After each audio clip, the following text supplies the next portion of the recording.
Hi,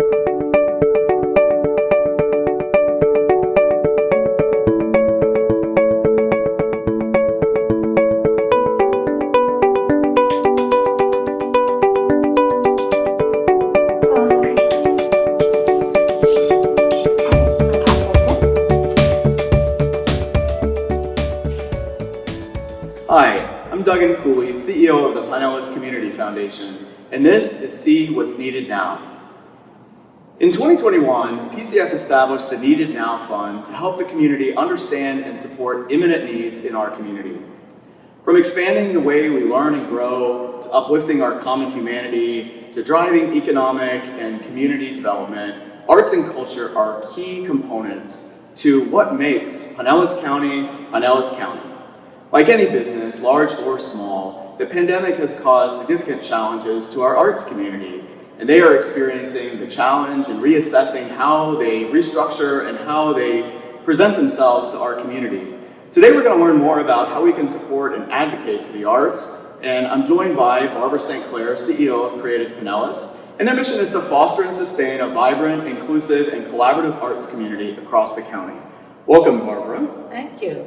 So can you tell us a little bit about Creative Pinellas and the ways that you connect and support artists and arts organizations? I would be more than proud to. Thank you so much. So Creative Pinellas is the local arts agency for Pinellas County. And those words are really important. Local means we're very focused here in how we help the community. For Pinellas County means the whole community, the whole of Pinellas County. And then, of course, the arts. We embrace the arts, we support the arts, we support artists, we support arts organizations, we support the arts community, we support people who support the arts. It's very universal and very embracing. And that's our mission in a nutshell, really. We have a wonderful mission statement, but our mission is to be in service to the arts in all of the different ways it manifests itself in our community. You're a very important part of our arts community. Can you tell us some of the factors that make Pinellas County so unique as an arts and culture destination and place? Well, I have started to call Pinellas County the Goldilocks County. And, you know, if you think about the sort of Goldilocks, it's not so much the three bears part as the just right part. So, of course, we are a wonderful tourist destination. We have the world's best beaches. We have a community that supports tourism really well. I read a study very recently that in a lot of communities, they want to keep tourists at arm's length. Where in this community, we make tourists feel really welcome.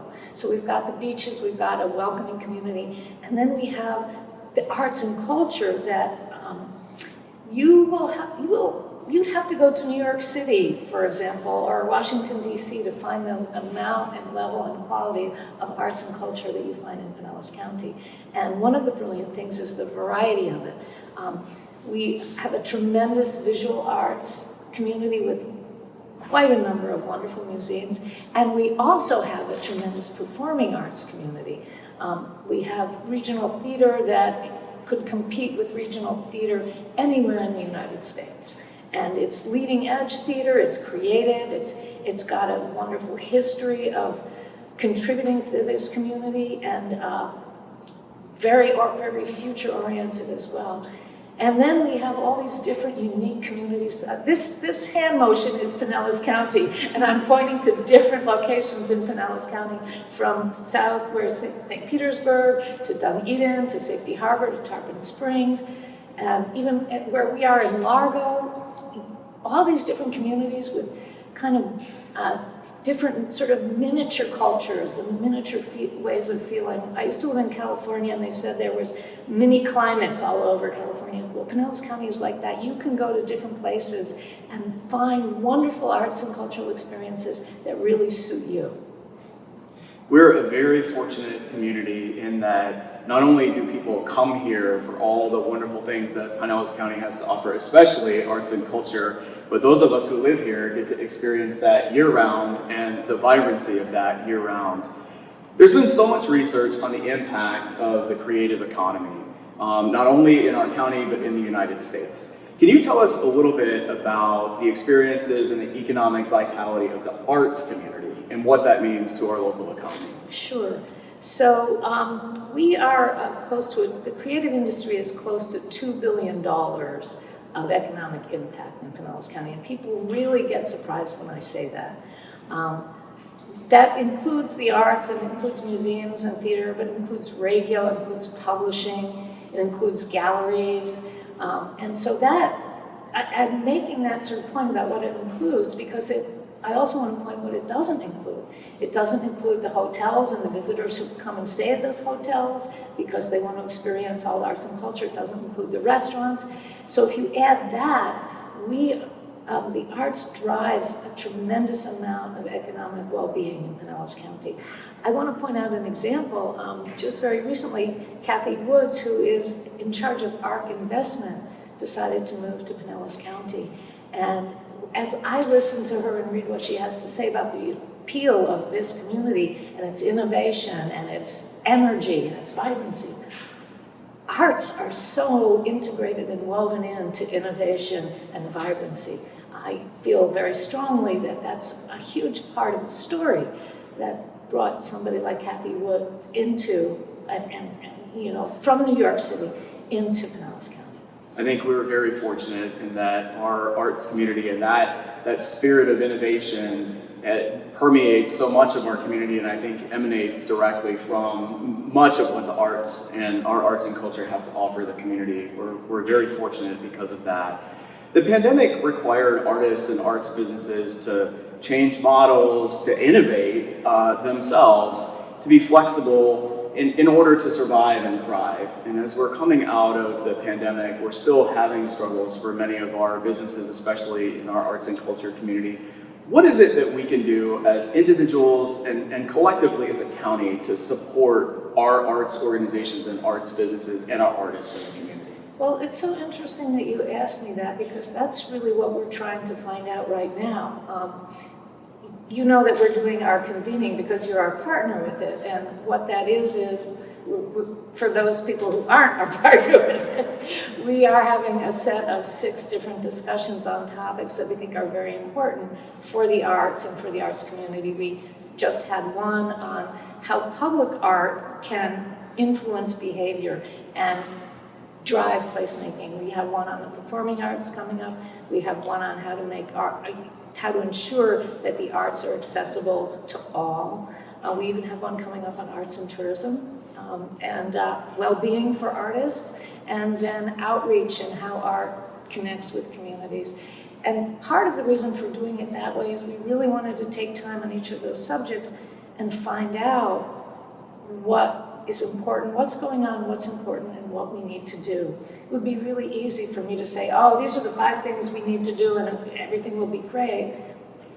But I think the truth will come out much more effectively and collaboratively by talking and listening to people and finding out the answer to that. I think we all know that there's a tremendous need, and we all know that we really need to start talking to each other and connecting and collaborating. And we all know that artists are the world's best problem solvers.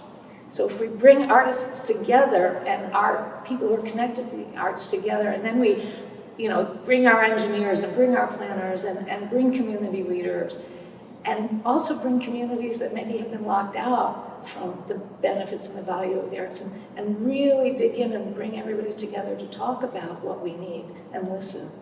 I think we would be able to answer that question, but I'm going to withhold the answer until we go through that process. I think that's incredibly important, the listening part. There's been so much rapid change through the pandemic, and the pandemic itself and how things have moved, how businesses have changed, the spirit of togetherness and innovation that's come out of much of what the pandemic has caused has been a beautiful thing. But I think that the essence of what we need to do now is exactly that, to listen, to catalog what has happened, to catalog the great things that have happened, to look at the innovation and take stock of that, and then also to be asking the question, what is needed and how can we help? And so we are very proud to work with Creative Pinellas on this series of 6 meetings plus a community forum that is known as We Convene. And so as part of our role as a community foundation, that listening is key and important to us as well. That sort of fuels a lot of what we do under our Needed Now banner, is listening to the community, finding out what the greatest needs and some of the greatest challenges are, and then reflecting that back to the community so others have an opportunity to join together to make a difference in our community. So we're very proud to work with you all on We Convene. Pinellas Community Foundation has had a long history of grant making, and we stand with our arts community. We have done grant making in the arts and culture world for over 20 years, and we are proud to be partners with so many people in our arts community. I think one of the greatest positive experiences coming out of the pandemic was the opportunity to work collectively with others and the creation of the Pinellas Arts Community Relief Fund. Talk about speed and innovation and partnership. Arts organizations and arts businesses were the first to really gather together to create a way to address immediate needs coming out of the pandemic. And the number of people who worked collectively to do that was so impressive, and we were proud to play a supporting role in that with Creative Pinellas and many others. I want to thank Barbara St. Clair and the entire Creative Pinellas staff for their assistance and all that they do for our county and for our arts and culture in our community. We invite the community to go to the Creative Pinellas website, creativepinellas.org, to look at the We Convene dates, to look at the topics that are happening, so that you can find a way to participate and learn how you may be able to do something as an individual or collectively with others to support our arts and culture environment and community here in Pinellas County. And that's what's needed now.